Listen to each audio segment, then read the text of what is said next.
I'm going to be building with only 7 random blocks selected by this spinner. So let's see what I can do with these blocks. Before I start this challenge, I'd like to explain the rules. I'm not allowed to place any block anywhere in the world unless it's on the allowed 7 blocks list. However, I can break any block I want to and craft anything I want, and I only have 5 hours to get the resources and build it. That brings me to what I intend on doing, which is to find a village for redstone, get a pickaxe and some armor, find a badlands and desert, and find a thick spruce forest. I started this challenge by getting every gray flower in the vicinity, then some more flowers, then even more flowers. Then night came and I still prioritized flowers. Eventually I got enough for a stack of dye. About 10 minutes later I found a ruined portal with a silk-type pick that I wasted mining clay. Soon I ended up crossing into the dark oak forest, which looked seemingly infinite, and it gave a decent view. But I'm not building here. So I kept running until this happened. I eventually escaped and reached the birch forest, which wasn't much safer. Later I found a village where I could get some redstone that I'd need for the build, but this happened.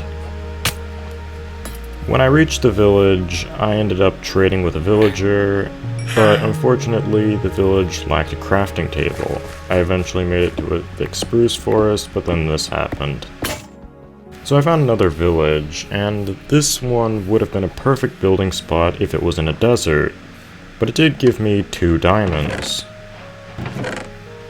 So I ended up leaving that village and went to another one that would have been perfect if it had furnace. So I completed my goal of getting a pickaxe and some armor, so I mined some stone and traded with villagers. Later I left the village and found a badlands and desert, which had the nearly perfect village.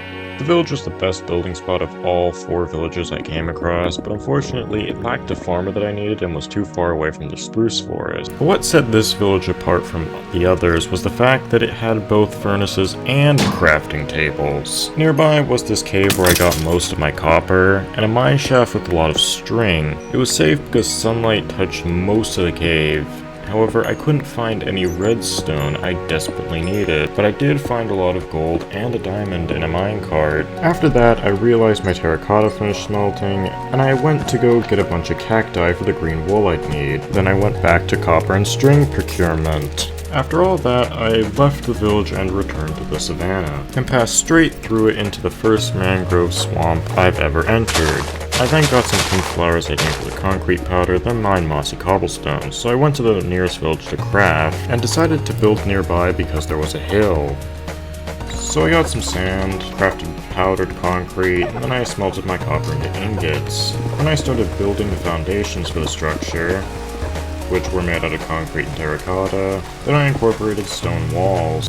Afterward, I worked on a staircase and some stuff on the windows. Anyways, when I was working on this, I found out that you need 72 copper ingots in order to only get 4 stairs, and I found this kind of strange because this is the first time I've ever used copper in survival before. So I decided to ration my copper usage and build with other blocks instead of copper, which wasn't very easy. About halfway through the build, I ran out of supplies, so I ran all the way to this Arctic to get some more. Then I ran across the world again to get terracotta, which nearly broke my pickaxe. After I returned, I built a floor out of green wool, and started to build a ceiling out of mossy cobblestone. I then started replacing some green wool for terracotta, then I worked on the breezeway, and then the second floor, which meant parts of the first floor were now infested with mobs, which surprisingly the wolves I had already taken care of.